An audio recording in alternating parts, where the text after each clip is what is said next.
कुछ कहानियां पता है सिर्फ सुनने के लिए नहीं होती, वो आपको सीधा अपनी दुनिया में खींच लेती हैं। तो आज हम एक ऐसी ही कहानी के दरवाजे पर हैं जहां सच क्या है और वहम क्या, इसके बीच की लकीर पूरी तरह मिट जाती है। ये सिर्फ एक कहानी नहीं, समझ लीजिए एक चेतावनी है। तो हमारी कहानी का पहला किरदार है अमन।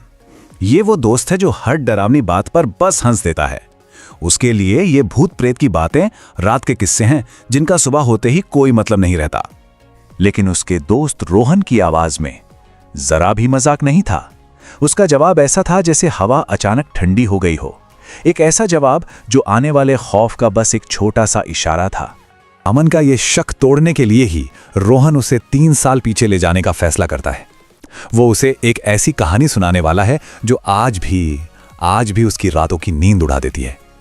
ये कहानी है उसके दोस्त विक्रम की। तो चलिए चलते हैं 3 साल पहले। कहानी का सेंटर है विक्रम, रोहन का वो दोस्त जिसके साथ कुछ ऐसा हुआ जिसने सब कुछ हमेशा के लिए बदल कर रख दिया। विक्रम की कहानी की सारी जड़ें एक पुरानी एकदम वीरान हवेली से जुड़ी थी। एक ऐसी जगह जो बस चुपचाप अपने अगले शिकार का इंतजार कर रही थी। जरा सोचिए, पहाड़ों के बीच बसा एक छोटा सा शांत गांव। दिन में देखें तो किसी जन्नत से कम नहीं लगता, लेकिन जैसे ही रात होती थी ना, उसी जगह पर एक अजीब सा अनजाना सा डर फैल जाता था। विक्रम वहीं छुट्टियां मनाने गया था, इस बात से पूरी तरह बेखबर कि ये पहाड़ उसकी जिंदगी को कैसे बदलने वाले हैं। विक्रम जिस घर में रुका था, ठीक उसके पीछे खड़ी थी वो बदनाम हवेली। गांव वाले उसका नाम तक लेने से कतराते थे। मतलब ये एक ऐसी जगह थी जिसे वक्त ने नहीं बल्कि खौफ ने वीरान कर दिया था। और फिर एक रात जो होना था वो होकर रहा।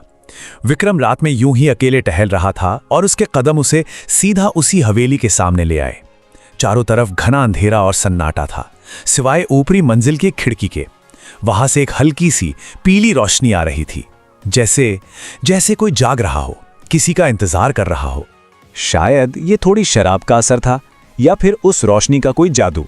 विक्रम ने गांव वालों की सारी चेतावनियां एक पल में भुला दी और उस बड़े से भारी दरवाजे पर दस्तक दे दी। बस एक दस्तक और उसके बाद सब कुछ बदल गया। दरवाजा खुलते ही विक्रम एक ऐसे जाल में फंस गया जो बाहर से जितना डरावना था, अंदर से उतना ही खूबसूरत। अब यहां सच और धोखे का एक बहुत ही खतरनाक खेल शुरू होने वाला था।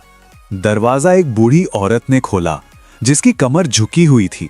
उसने एक शब्द नहीं कहा, बस चुपचाप ऊपर की तरफ इशारा कर दिया। जैसे ही विक्रम सीढ़ियां चढ़ा, उसे फूलों की एक बहुत ही अजीब सी महक आने लगी।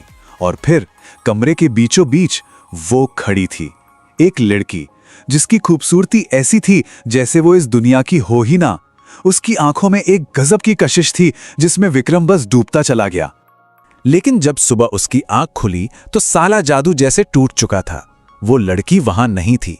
कमरे में फूलों की महक की जगह एक अजीब सी ठंडक थी और बिस्तर पर सिलवटें भी ऐसी थीं जैसे वो वहां हमेशा से अकेला ही था। क्या वो सब बस एक सपना था? जैसे ही विक्रम हवेली से बाहर निकलने लगा, सीढ़ियों पर वही बूढ़ी औरत खड़ी थी। इस बार भी वो बिल्कुल खामोश थी, पर उसकी खामोशी किसी चीख से ज्यादा डरावनी लग रही थी। उस बूढ़ी औरत ने कुछ नहीं कहा, बस अपना हाथ आगे बढ़ा दिया। वो पैसे मांग रही थी। एक बहुत ही मामूली सी बात है ना। विक्रम ने पैसे देने के लिए अपनी जेब में हाथ डाला और तभी उसकी नजर उस बूढ़ी औरत की कलाई पर जाकर अटक गई। एक पल के लिए जैसे सब कुछ थम सा गया। उसने जो देखा उस पर यकीन करना नामुमकिन था। उसकी झुर्रियों से भरी कलाई पर वही कंगन थे, हूबहू वही कंगन जो विक्रम ने रात में उस खूबसूरत लड़की को पहनाए थे। एक झटके में सारा नशा उतर गया। वो खूबसूरत सपना अब एक खौफनाक हकीकत में बदल चुका था। विक्रम उस हवेली से बाहर तो आ गया, पर वो अकेला नहीं आया था। वो अपने साथ एक ऐसा साया ले आया था जो उसकी जिंदगी को धीरे धीरे निगलने वाला था। असली खौफ तो अब शुरू होना था। वो अपनी जवानी उसी हवेली में छोड़ आया था। पहले दिन उसकी आवाज एक बूढ़े आदमी की तरह भारी हो गई। दूसरे दिन उसका चेहरा झुर्रियों से भर गया और बाल बिल्कुल सफेद हो गए।